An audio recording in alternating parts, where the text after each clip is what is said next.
Hey, what's going on, everybody? Happy Friday. It is August 26th. In this video, we're looking at the baseball picks for DraftKings Fanduel and Prizepicks. We got a 14-game slate tonight, so let's go ahead and get started. As always, if you enjoy the videos, appreciate it if you hit the like button, subscribe if you haven't already. Check out other links down below in the description. Last weekend, last Friday of August, last weekend of August, September is here, so it's going to be a very, very fun transition into football season. But let's go ahead and continue with the baseball content for right now.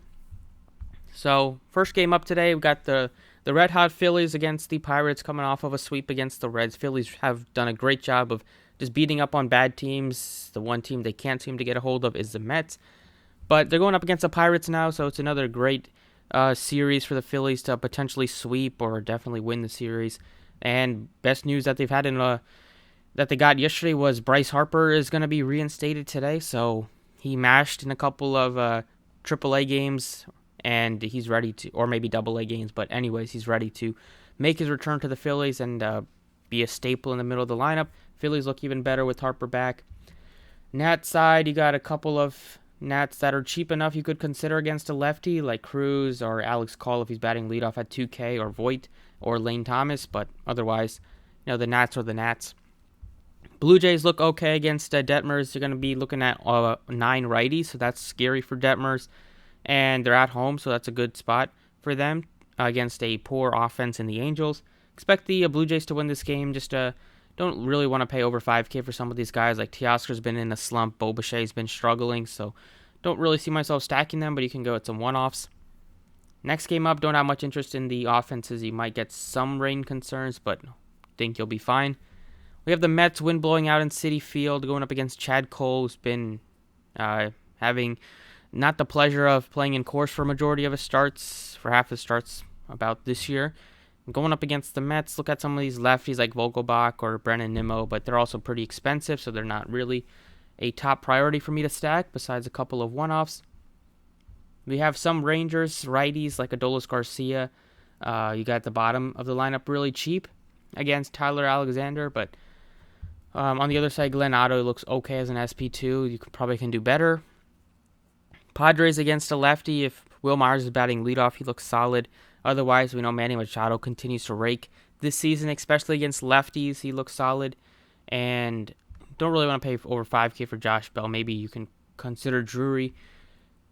Next up is the Astros, and they're going up against the Orioles. Going up against Kyle Bradish, a guy with a +6 ERA, or 6+ ERA, and Astros been scoring some runs recently. They're getting great returns for Mancini, and even though Vasquez they got him and he's not playing every day, he's been really good for them in the games that he has played. So I like Mancini at 39. I like getting to Alvarez as often as I can at 56. He continues to play really well. Freddie Peralta looks fine as like SP1 or an SP2 today against the strikeout heavy and pretty righty heavy Cubs team. But I might prefer Joe Ryan a little bit cheaper going up against the Giants. But we'll see, just because Peralta's pitch count might still be in the low 90s. But I think if he's pitching well enough to let him go a little bit deeper. We have the White Sox bats I like a bit against Tommy Henry, who had a fine start last time out, but his first couple, he still struggled a bit and has a high xFIP, has a low strikeout rate, a pretty high walk rate. And some of these White Sox guys are really cheap, and they have him doing really well. Like Abreu's batting over 400 in his last 10. Vaughn, home run yesterday, continues to play well. He's super cheap. 6 through 9 are all below $2,500. You can get some cheap guys that way. Pollock, leadoff hitter, 34, looks solid. And the Eli Jimenez, another guy you can mention. Spencer Strider, he had 12 strikeouts against the Cardinals earlier this season. He looks fine if you wanted to pay for him as an SP1. Grissom, second baseman, $2,700, continues to play really well for the Braves. I like him as a one-off. You got the Yankees. They came alive last night with, in Oakland, which is a tough ballpark for them, but they scored double-digit runs. Going up against a lefty now, Judge, Stanton now that he's back, looks great. Middle of the lineup looks a lot stronger. Oswaldo Cabrera is 2K, so he looks solid as a value.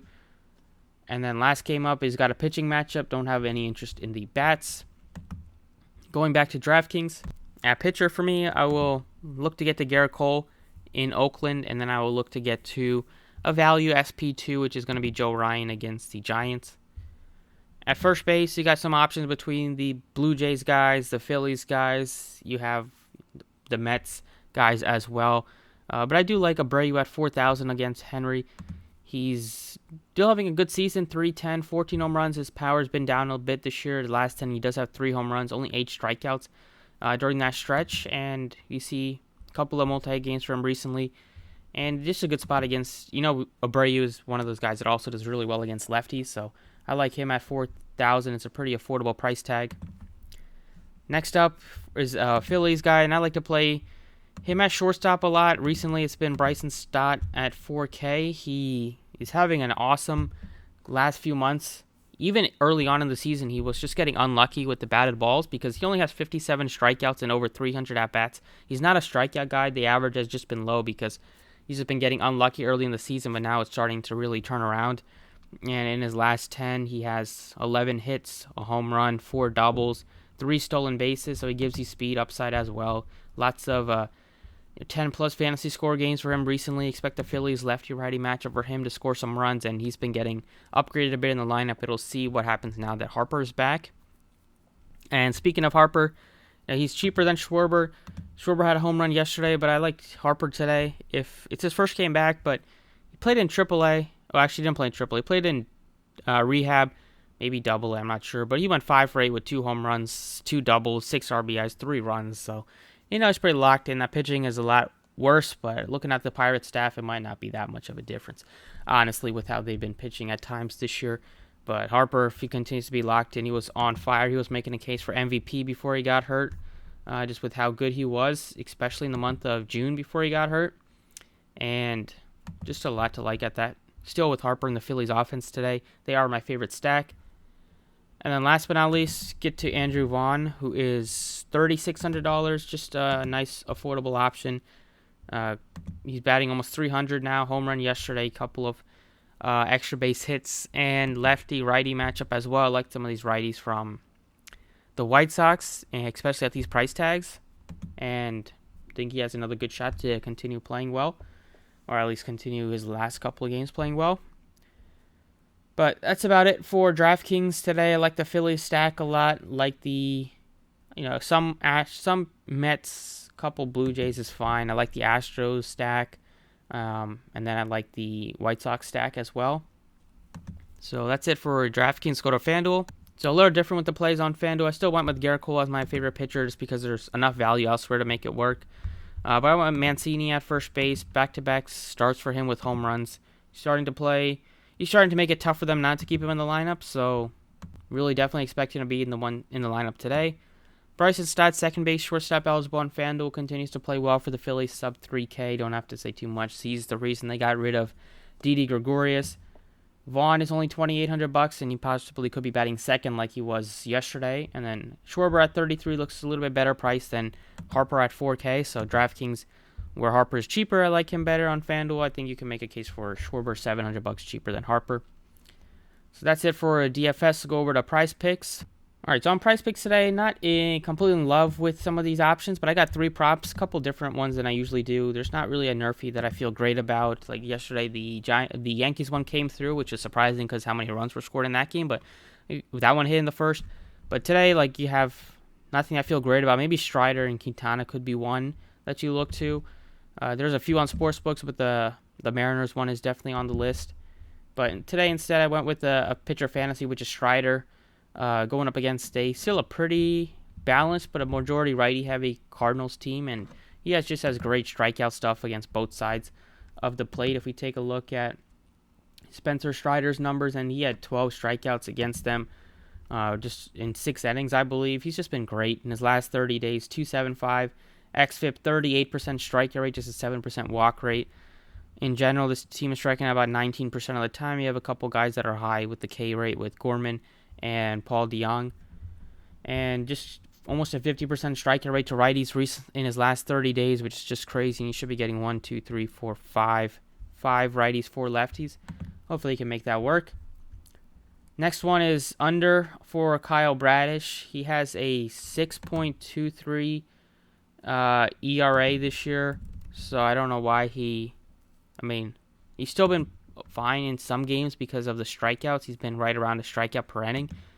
But these Astros just don't strike out. So Astros don't strike out. He gives up hits. He gives up home runs. He's not going to be able to get you fantasy points a lot just with the K's, with how good the Astros are at making contact. So I like the under, and I expect the Astros to put up some runs against him, and expect them to get the win. And then Tommy Henry under 4.5 strikeouts. I like this one as well. He's going up against a pretty righty-heavy White Sox team, and that doesn't do good for him with the platoon advantages. A 6.13 xFIP, but it's only a 16% strikeout rate. And the White Sox are also not a team that K too much. In the last 30 days, you see they have a number of guys that are below 10%. A couple guys with Luis Robert is just 7.7. Vaughn is just 3.7 in his last 27 at-bats strikeout rate. If you bump it to the season numbers, still low. You don't have too many guys above 20%. The catcher's one guy holding them back a bit, but it's only in 30 at-bats for him. But otherwise, I think they'll be able to do some pretty good things. You got 9 righties. Does not do well for Henry to, if he does get into trouble, he's going to continue to get righties. So those 3 I really like. Would not be surprised if they all hit. Definitely some different props I don't really do unders with some fantasy score pitchers, but you got some bad ones that I like to take advantage of. But that's it for me. Thank you for watching. Best of luck today, and I will see you all next time.